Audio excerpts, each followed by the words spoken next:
Pai do Senhor, meus amados e abençoados irmãos, hoje dando leitura na sequência, o 27º dia da leitura da Bíblia Sagrada. Hoje nós iremos finalizar o Evangelho de Jesus Cristo, segundo escreveu João, capítulos 19, 20 e 21, e encerraremos com a oração. Dando sequência, eu vou fazer a conexão para a gente poder entender. O último versículo do 18 para iniciar o 19. Então todos tornaram a clamar, dizendo: Este não, mas Barrabás. E Barrabás era um salteador. Pilatos, pois, tomou então a Jesus e o açoitou. E os apóstolos, tecendo uma coroa de espinhos, e os soldados, tecendo uma coroa de espinhos, lhe puseram sobre a sua cabeça, e lhe vestiram uma veste de púrpura, e diziam: Salve o rei dos judeus, e davam-lhe bofetadas. Então Pilatos saiu outra vez para fora, e disse: Eis aqui, vos trago para fora, para que saibais que não acho nele crime algum. Saiu, pois, Jesus fora, levando a coroa de espinhos e vestido de púrpura, e disse-lhe Pilatos: Eis aqui o homem. Vendo, pois, os principais, os sacerdotes e os servos clamaram, dizendo: Crucifica-o, crucifica-o, crucifica-o. Disse-lhe Pilatos: Tomai vós e crucificai-o, porque eu nenhum crime acho nele. Respondeu-lhe os judeus: Nós temos uma lei, e segundo a nossa lei deve morrer, porque se fez filho de Deus. E Pilatos, quando ouviu esta palavra, mais atemorizado ficou. Entrou outra vez na audiência e disse a Jesus: Onde tu és? Mas Jesus não lhe deu resposta. Disse-lhe, pois, Pilatos: Não me falas a mim? Não sabes que eu tenho poder para te crucificar e tenho poder para te soltar? Respondeu Jesus: Nenhum poder terias contra mim, se de cima te não fosse dado, mas aquele que me entregou a ti é maior pecado tem. E desde então Pilatos procurava soltá-lo, mas os judeus clamavam dizendo: Se soltas a esse, é inimigo do César. Qualquer que se faz rei é contra César. E ouvindo, pois, Pilatos esse dito, levou Jesus para fora e assentou-se no tribunal, no lugar chamado Litos, trono em hebraico, Gábata. E era a preparação da Páscoa. E quase hora sexta, quase meio-dia. E disse os judeus: Eis aqui o vosso rei. Mas eles bradaram: Tira, tira, crucifica-o, crucifica-o. Disse-lhe Pilatos: Hei de crucificar o vosso rei?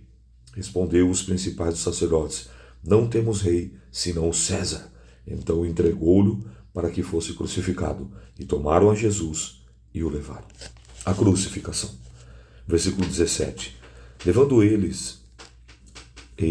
ele nas costas a sua cruz, saiu para um lugar chamado Caveira, que em hebraico se chama Gólgota, onde o crucificaram, e com ele outros dois, um de cada lado, e Jesus no meio. Pilatos escreveu também um título e pôs em cima na cruz, que nele estava escrito: Jesus, o Nazareno, Rei dos Judeus. Eu quero pontuar essa parte aqui acerca das 3 cruzes: a cruz da esquerda, a cruz da direita e a cruz do centro. Jesus foi crucificado no meio. Jesus foi crucificado no centro. Perceba que você vai ouvir a palavra sobre Jesus estar no centro. Jesus precisa estar no meio, no centro da nossa vida, dos nossos sentimentos, das nossas emoções, dos nossos desejos, das nossas vontades, dos nossos pensamentos. Jesus precisa ser o centro, Jesus precisa estar no meio. Quando a cruz de Cristo estava no meio, ele estava dividindo a humanidade em 2 tempos. Ele estava dividindo a humanidade no meio. Não entre ricos e pobres, não entre homens e mulheres, não entre judeus e gentios. Não. Ele estava dividindo a humanidade em 2 grupos no meio, entre os salvos, à direita, e os condenados à esquerda.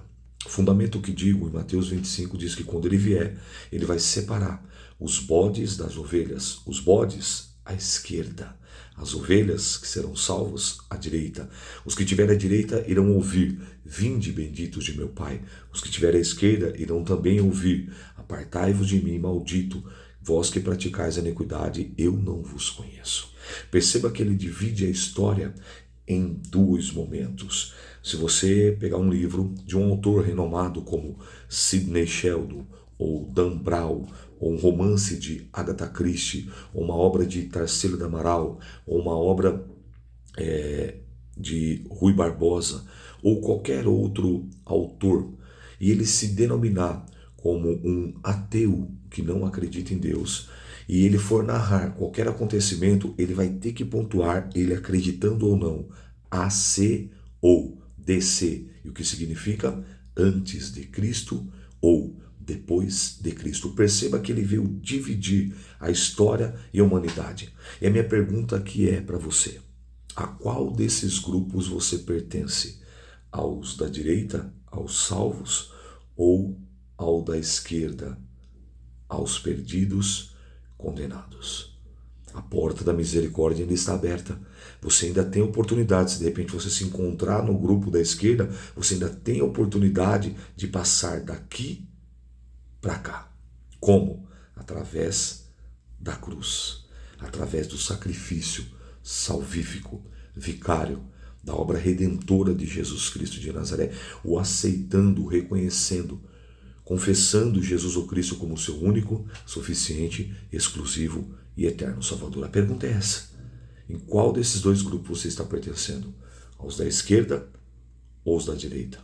Perceba ainda que nesse diálogo entre Dimas e Gestas, dentro de um contexto histórico, podemos entender dessa forma: que o que estava à sua direita chamava-se Dimas e o que estava à esquerda chamava-se Gestas. O que estava à esquerda zombou, escarneceu, e olha que fato interessante, mais uma pérola do Bereano. Qual foi a primeira tentação de Jesus? Você se lembra? Lá no deserto, levado pelo Espírito Santo. Qual foi a fala de Satanás?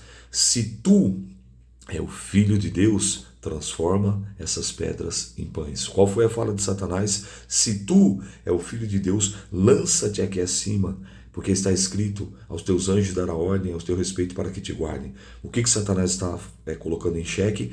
A paternidade de Deus e a filiação de Jesus. Mas qual foi a resposta de Jesus? Nem só de pão viverá o homem, mas de toda a palavra que sai, que procede da boca de Deus. Está escrito: não tentarás o Senhor teu Deus. Então, as investidas no início do ministério de Satanás, de Jesus por Satanás, foram o quê? Provar e tentar se verdadeiramente Jesus era Filho de Deus. Lembra aí? Lembrou? Se não lembrou, vai lá. Logo no capítulo do Evangelho de Mateus, no capítulo 3 e 4, Lucas também aqui no capítulo 3 e 4, a tentação de Jesus. Lembra? Olha agora, no final do ministério de Jesus, lembre-se, ele está crucificado. Lembre-se, ele está muito debilitado, ele nem conseguiu levar a cruz até o final. Simão Cirineu teve que ajudá-lo. Ele está coroado com uma coroa de espinhos. Ele passou muitas horas sendo açoitado, cuspido, chicoteado. Ele está no seu limite. E aí, quem Satanás vai usar? A boca de Gestas. Perceba que esses nomes que eu estou citando é um contexto histórico, tá? Eu não estou afirmando, a Bíblia não diz. Um era Gestas e outro era Dimas. E aí Gestas começa a dizer: olha aí, ó, Satanás, a boca de Gestas: se tu é filho do homem, se tu é o filho de Deus, salva-te a ti mesmo e salva-te a nós também. Ó, no último momento, era o último, pertinho de sacramentar, de consumar, de dar o tetelestai, o estar consumado, de ser missão cumprida, lá vem Satanás na boca de Gestas. Mas Jesus, sabiamente, nem precisou muito abrir a boca, porque aí Dimas tomou a palavra e repreendeu Gestas, dizendo: peraí, rapaz, tu nem você está na mesma condição, teme a Deus? E aí ele clama para Jesus: Jesus, lembra-te de mim quando entrares no teu reino. Lembra-te de mim quando entrares no paraíso. E olha que coisa linda. Jesus vira para Dimas e diz: na verdade te digo, hoje estarás comigo no paraíso. Qual é a grande pérola aqui? Qual é a grande lição? Que Satanás, ele não vai desistir. Que Satanás sempre vai investir contra mim e contra a tua vida. Por isso que nós não podemos baixar a guarda acerca da leitura da palavra, acerca da oração, acerca da santificação, acerca do jejum, acerca da vigilância, da prudência. Não podemos baixar agora porque o inimigo não desiste, porque ele sabe que lhe resta pouco tempo. E outro ponto interessante que eu quero pontuar aqui: quem foi o primeiro a inaugurar o paraíso? Não foi um sacerdote, não foi um levita, não foi um profeta, não foi um exímio pregador, mas foi um ex-ladrão arrependido que confessa e inaugura o céu, provando e mostrando para mim e para você que Deus jamais fez ou fará acepção de pessoas, confirmando a palavra do Salmo 51, verso 17. Sacrifício agradável a Deus são um coração quebrantado, um coração compungido, um coração arrependido, Deus não desprezará jamais. Amém? Pegou aí? Vamos seguir. Versículo 20. E muitos dos judeus leram este título porque o lugar onde Jesus estava crucificado era próximo da cidade. Estava escrito em hebraico, grego e latim. Diziam, pois, os principais sacerdotes judeus a Pilatos: não escrevas reis dos judeus, mas ele diz que ele disse: sou o rei dos judeus. Respondeu-lhe Pilatos: o que escrevi, escrevi. Tendo, pois, os soldados crucificaram a Jesus, tomaram seus vestidos e fizeram 4 partes para cada soldado, uma parte, para cada soldado uma parte, e também a túnica, porém a túnica tecido do alto a baixo, que não tinha costura. Disseram, pois, uns aos outros: não rasguemos, mas lancemos sorte sobre ela, para ver de quem será, para que se cumprisse a escritura que diz: dividirão entre si os meus vestidos, e sobre a minha vestidura lançarão sortes. Os soldados, pois, fizeram essas coisas, e junto à cruz de Jesus estava sua mãe e a irmã de sua mãe, Maria de Cleófas e Maria Madalena. Ora, Jesus, vendo ali a sua mãe e o discípulo a quem Jesus amava estava presente, disse à sua mãe: mulher, eis aí o teu filho. Jesus agora está passando a responsabilidade para João, o amado, cuidar de Maria, a mãe de Jesus. Depois disse aos seus discípulos: eis aí a tua mãe. Desde aquela hora, o discípulo a recebeu em sua casa. Ou seja, João agora começa a cuidar da Maria, mãe de Jesus. Depois, sabendo Jesus que já as coisas estavam terminadas, para que a escritura se cumprisse, ele disse: tenho sede. Está lá em Êxodo 6, versículos 6 e 7. Estava, pois, ali um vaso cheio de vinagre. Encheram de vinagre uma esponja e pondo um isopo e chegaram à sua boca. E quando Jesus tomou o vinagre, disse: está consumado, tetelestai, ou seja, o último cálice. E inclinando a cabeça, entregou o seu espírito. Os judeus, pois, para que no sábado não ficassem os corpos na cruz, visto como era a preparação, pois era o grande dia do sábado, rogaram a Pilatos que lhe quebrassem as pernas, para que fossem tirados. Esse episódio aqui chamava-se cure frágil. Hoje eu quero saber se você leu a leitura, aí você escreve lá. Vamos lá, vamos começar a estreitar, porque senão está muito suave. Escreva no comentário: cure frágil. Era esse ato de quebrar as pernas. Por quê? O preso, o detento, o sentenciado, quando estava crucificado, quando ele soltava o peso do corpo, os pulmões eram comprimidos e ele tinha dificuldade em respirar.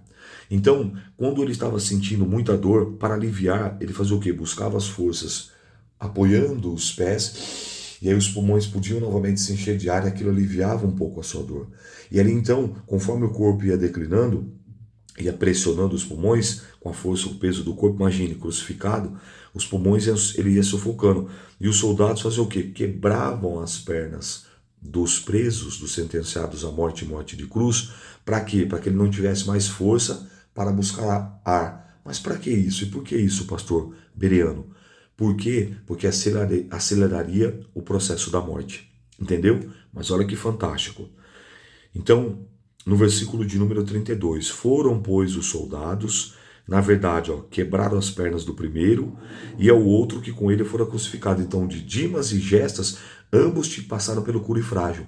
Ambos tiveram suas pernas quebradas. E aí no versículo de número 33, mas vindo a Jesus, vendo que já estava morto, não lhe quebraram as pernas. Por quê? Olha que tremendo. Contudo, um dos soldados lhe furou o lado com uma lança, e logo saiu sangue e água. E aquele que viu testificou e deu testemunho. O testemunho dele é verdadeiro. Sabe que é verdade, e o que diz, para que também vós creiais. Porque isso aconteceu para que se cumprisse a escritura que diz: nenhum dos seus ossos será quebrado. E outra vez a escritura verão aquele que os transpassaram. Então você vê, já havia sido testificado acerca de que ele seria transpassado e que nenhum osso seria quebrado. Que nenhum osso seria quebrado, Salmos 34, 20. Olha que coisa linda, meus irmãos. Vamos avançar. A sepultura de Jesus. Depois disso, José de Arimateia, o que era discípulo de Jesus, mas oculto, lembra lá que eu falei de discípulos ocultos, como Nicodemos, Jesus de Arimateia e muitos dos fariseus que criam, mas temiam a religiosidade? Olha que agora é claro, o discípulo oculto, por medo dos judeus, rogou a Pilatos que lhe permitisse tirar o corpo de Jesus. E Pilatos lhe permitiu. Então foi e tirou o corpo de Jesus. E foi também Nicodemos, aquele que anteriormente se dirigia à noite, levando quase 100 aréteis de um composto de mirra e aloés. Tomando, pois, o corpo de Jesus, envolveram em lençóis embebecidos, com essas especiarias, como os judeus costumavam fazer na preparação para o sepulcro. E havia um horto, ou seja, um jardim, naquele lugar onde fora crucificado. E no horto um sepulcro novo, e que nem ainda ninguém havia sido posto. Ali, pois, por causa da preparação dos judeus e por causa de estar perto daquele sepulcro, puseram a Jesus. Concluímos aqui então o capítulo 19. Entramos agora no capítulo 20, a ressurreição. Eita glória! No primeiro dia da semana, Maria Madalena foi ao sepulcro de madrugada, sendo ainda escuro, e viu uma pedra tirada do sepulcro. Correu, pois, e foi a Simão Pedro, e o outro discípulo a quem Jesus amava, que era João, e disse-lhe: levaram o Senhor do sepulcro, e não sabemos onde o puseram. Então Pedro saiu com outro discípulo e foram ao sepulcro, e os dois corriam juntos. Mas o outro discípulo correu mais apressadamente do que Pedro, e chegou primeiro ao sepulcro, e baixando-se viu no chão os lençóis, todavia não entrou. Chegou, pois, Simão Pedro, que o seguia, e entrou no sepulcro, e viu no chão os lençóis, e que o lenço que tinha estado sobre a sua cabeça estava com os lençóis. Não estava com os lençóis, mas enrolado num lugar à parte. Entrou também outro discípulo, que chegando primeiro, viu o sepulcro, entrou e creu, pois que ainda não sabiam que a Escritura, que era necessário que ressuscitasse dos mortos. Tornaram, pois, os discípulos para casa. Jesus aparece a Maria Madalena. E Maria estava chorando fora junto ao sepulcro. Estando ela, pois, chorando, baixou-se para o sepulcro e viu 2 anjos vestidos de branco, assentados, onde jazera o corpo de Jesus, um à cabeceira e outro aos pés. E disse-lhes: mulher, por que choras? E ela lhe disse: porque levaram meu Senhor. Não sei onde o puseram. E então, dito isso, voltou-se para ela e viu Jesus em pé, mas não sabia que era Jesus. Disse-lhe Jesus: mulher, por que choras? Quem buscas? E ela, cuidando que era o hortelão ou o jardineiro, disse: Senhor, se tu os levaste, dize-me onde o puseste, e eu levarei. Disse-lhe Jesus: Maria.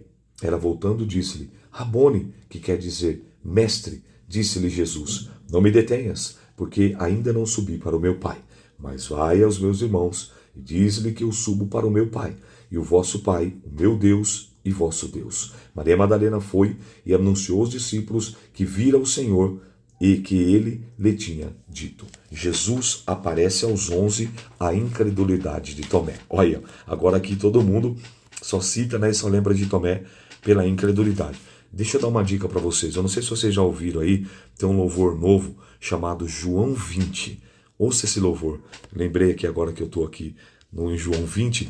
Esse louvor é maravilhoso. Ele é recente.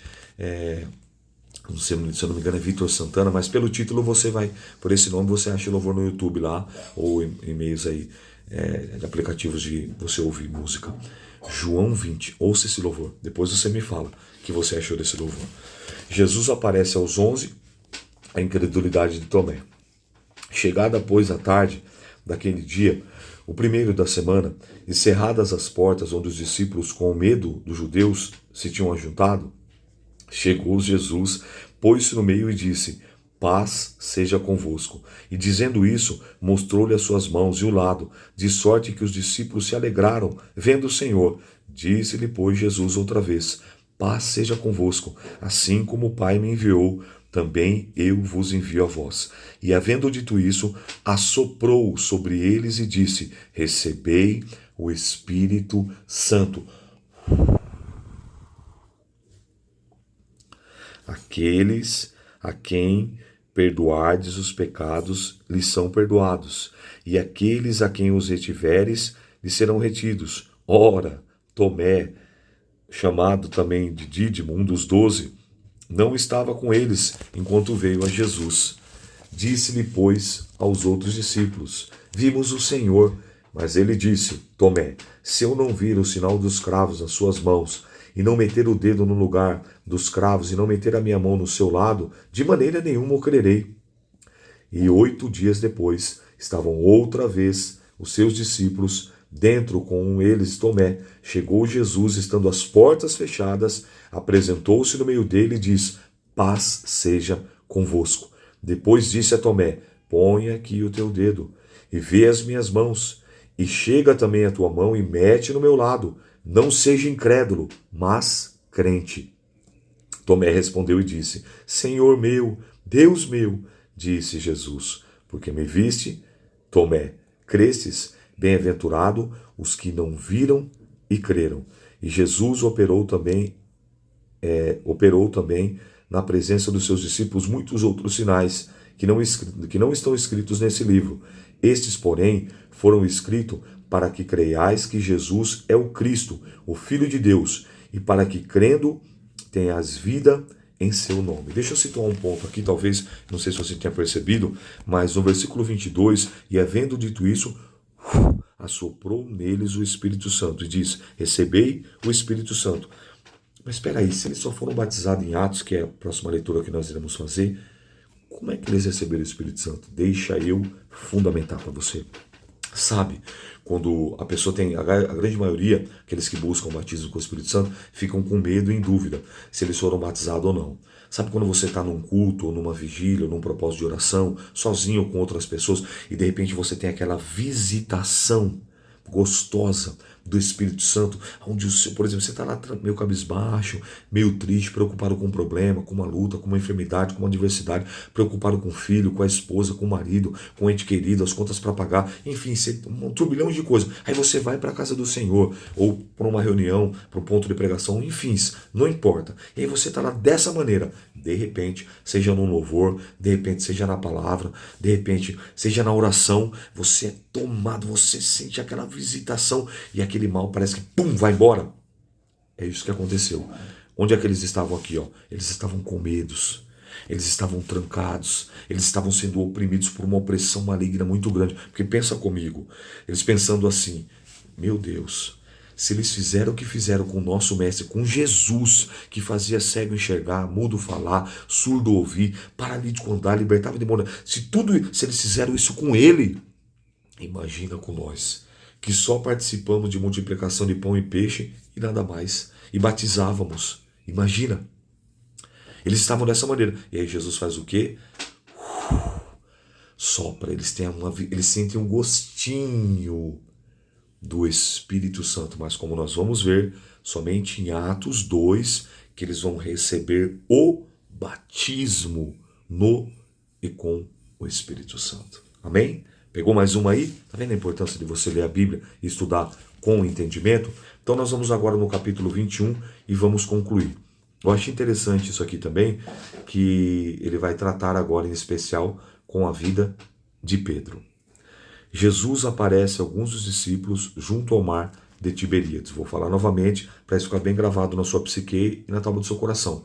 Tiberíades, Lago de Genezaré ou o Mar da Galileia. Porque esse mar tem o nome de mar, mas ele era de água doce, aproximadamente entre 32 e 33 quilômetros, muito grande, diga-se de passagem, e 3 cidades eram banhadas por esse mar, mas era um lago de água doce. Tiberíades, Genezaré, Galileia. Então, hora nós vamos ver Tiberíades, hora nós vamos ver Galileia, e hora nós vamos ver Lago de Genezaré. tá bom? Nesse caso aqui, Tiberíades. Ó. Depois disso, manifestou-se Jesus outra vez aos discípulos junto ao mar de Tiberíades, e manifestou-se assim. Estavam juntos Simão Pedro, Tomé, chamado Dídimo, Natanael, que era da Caná da Galileia, os filhos de Zebedeu, né, que eram Tiago e João, e outros 2 discípulos, que a Bíblia não cita o nome, totalizando 7. E Simão Pedro disse, vou pescar. E disse eles, também nós vamos contigo. Foram e subiram logo para o barco, e naquela noite, presta atenção, nada apanharam. E sendo já pela manhã, Jesus se apresentou na praia, mas os discípulos não conheceram que era Jesus. Disse-lhe, pois, Jesus, filho, tende alguma coisa para comer? Responderam, não. E ele disse, lançai a rede para a banda direita do barco, e achareis. Lançando, pois, a rede, já não podiam tirar, pela multidão dos peixes. Então aquele discípulo a quem Jesus amava, que era João, disse a Pedro, Pedro, é o Senhor. E quando Simão Pedro ouviu que era o Senhor, cingiu-se com a sua túnica, porque estava nu, e lançou-se ao mar. E os outros discípulos foram com o barco, porque não estavam distante da terra, senão 200 côvados, e levando a rede cheia de peixes. E logo que desceram para a terra, viram ali brasas, peixe, posto em cima e pão. Então, o mesmo cenário que quando Deus chama Pedro e muda a profissão, o ofício dele para ele trocar as redes pelo cajado, agora é o mesmo cenário. O mesmo cenário. São situações distintas, mas com o mesmo cenário. Lembra lá em Lucas 5? Trabalhando a noite inteira, não havendo apanhado nada, pediu o barco emprestado de Pedro, fez o sermão, depois que ele acabou de pregar, usando o fator do vento, como eu tinha ensinado, no sentido como se fosse grandes caixas de som. Agora ele pega o mesmo cenário. Pedro aqui havia negado Cristo 3 vezes. Pedro aqui havia agora voltado para a velha prática. Lembra que Deus falou? Não será mais pescador de peixe, mas será pescador de almas, pescador de homens. E ele trabalha a noite inteira e nada apanha. Então o que Deus está falando para mim e para você? Aquele que teve um encontro, aquele que já aceitou Jesus, mesmo que você se encontre aí afastado, distante, o anzol já está aí. Aquele que já é cristão, nem para desviar mais pressa. Se você tentar voltar às suas velhas práticas, no caso de Pedro como pescador, não vai dar certo. Olha Pedro, trabalhou a noite inteira. Pedro, Tiago, João e André, 4 exímios pescadores, netos de pescadores, filhos de pescadores, irmãos de pescadores, primos de pescadores, pescadores por excelência, nascidos de uma terra chamada Betsaida, que significa casa da pesca ou casa do pescador, conheciam aquilo ali como na palma da mão. Mas quando Deus tem uma obra na tua vida, não vai dar mais certo. Trabalharam a noite inteira, não pegaram nada, Jesus entra no cenário de novo, só que tem um detalhe aqui interessante. Lá na primeira pesca, as redes se romperam, ao ponto de ter que chamar o outro barco e ajudar. Aqui não. Olha que coisa linda. Disse, trazei-me os peixes que agora apanhaste. Simão Pedro subiu, puxou a rede para a terra, cheia de 153 grandes peixes. Sendo tantos, não se rompeu a rede. Na primeira pesca, a rede se rompe. Na segunda pesca, não se rompe. Pensa aí, por favor. Pensa comigo. Não é pequeno peixe, não. Pensa grande. Pensa grande, grande, grande, grande. 153 grandes peixes. E a rede não se rompeu. Outro milagre. E agora chegou a hora, o momento de Jesus tratar. Versículo 12. Disse Jesus, vinde, jantai. E nenhum dos discípulos ousava perguntar, quem és tu, sabendo que era o Senhor. Olha que coisa linda. Jesus não chegou diante dos discípulos dizendo assim, ó, tá vendo aí, Pedro? Não falei que você ia me negar? Não chegou diante de André, ei, André, até você, hein? E Felipe, você não falou que estava firme? E você, João? Não. Ele chegou, estava tudo preparado.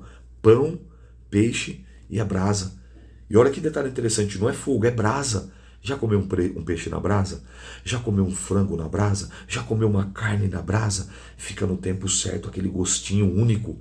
Brasa. Jesus preparou o peixe na brasa e preparou o pão na brasa. Chegou, tomou o pão e deu-lhe, semelhantemente o peixe. E já era a terceira vez que Jesus se manifestava aos seus discípulos. E depois de ter ressuscitado dos mortos, depois de terem jantado, agora chegou a hora de ele tratar com Pedro. E ele disse, Simão Pedro, Simão, filho de Jonas, ou filho de João, dependendo da tua versão da Bíblia, ama-me mais do que esse? E ele respondeu, sim, Senhor, tu sabes que te amo. Disse-lhe, apacenta os meus cordeiros. Tornou a dizer a segunda vez, Simão, filho de Jonas, ama-me? Disse-lhe, sim, Senhor, tu sabes que te amo. Disse-lhe, apacenta as minhas ovelhas. Versículo 17, disse-lhe pela terceira vez, Simão, filho de Jonas, ama-me? Simão entristeceu por ter dito a terceira vez, ama-me, e disse, Senhor, tu sabes tudo, tu sabes que te amo. Disse Jesus, apacenta as minhas ovelhas. O que está acontecendo aqui? Você acha que os discípulos entre si não iriam ficar falando, ei, Pedrão, hein? Pedrão virou Pedrinho, Pedrão virou Pedroca, andava com a espada, todo valentão, mas aí, negou a Cristo. Você acha que não ia ter isso entre os discípulos? É muita inocência da tua parte se você achar que isso não acontecer. Perceba que em um determinado período, se você viu na nossa leitura, eles iam discutindo entre si quem era o maior. Perceba que em um determinado momento da leitura dos evangelhos, a mãe de Tiago e João foi até Jesus pedindo para um ficar do lado direito e outro ficar do lado esquerdo. Jesus agora está tratando com Pedro na psique, no emocional, nos sentimentos e também no mundo espiritual. Porque certamente ele ouviria as acusações. Mas você negou a Jesus 3 vezes. E o que Deus está falando aqui? Mas 3 vezes eu afirmei que eu o amava. E agora ele não só me constitui como pescador de almas, como pescador de homens. Agora ele me constitui, ele me ordena como pastor, como bispo, como presbítero. Apacenta as minhas ovelhas. Coisa linda, né? E ele vai mais além. Ele diz, versículo 18, na verdade vos digo, que quando eras mais moço, te cingias a ti mesmo, e andavas por onde querias, mas quando fores já velho, estenderás a tua mão e outro te cingirá, e te levará para onde você não queiras. E disse isso, significando que morte lhe havia de glorificar a Deus. E dito isso, segue-me. E Pedro, voltando-se, viu que o seguia aquele discípulo a quem Jesus amava, e que na ceia recostava também a cabeça sobre o seu peito. E ele dissera, Senhor, que é esse de há de trair? Vendo Pedro, disse Jesus, Senhor, desse que será? Aí disse Jesus, se eu quero que fique até que eu venha, que te importa? Segue-me tu. Divulgou, pois, entre os irmãos esse dito, que aquele discípulo não havia de morrer. Jesus, porém, não disse que não morreria. Mas se eu não quero que fique até que eu venha, que importa a ti? Esse é o discípulo que testifica essas coisas e as escreve. E sabemos que o seu testemunho é verdadeiro. Porém, há muitas outras coisas que Jesus fez, e se cada uma das quais fosse escrita, cuido que nem ainda o mundo todo poderia conter os livros que se escrevessem. Amém. Então Jesus falava sobre a morte de Pedro, sobre a morte de João. E João foi o único discípulo que morreu de morte natural, e o Pedro morreu já com a vida avançada, conduzido e guiado aonde ele não queria ir, e também depois já falei sobre isso, crucificado de cabeça para baixo. Sabe o que me chama a atenção? O que ele fala no versículo 24 e 25. O discípulo que testifica essas coisas. João é um discípulo ocular. Tudo que está escrito no Evangelho de João, tudo que está escrito no Evangelho de Mateus, são 2 discípulos oculares. E 2 discípulos que têm as suas fontes, Petrinas e Paulinas, que é o apóstolo Lucas e o apóstolo Marcos. Eles não são discípulos oculares, eles não andaram com Jesus, mas eles estiveram com Pedro e tiveram com Paulo. E Paulo recebeu as revelações lá no céu, porque o que eu recebi do Senhor também vos entreguei. Lembra quando ele fala em 2 Coríntios capítulo 12, logo na frente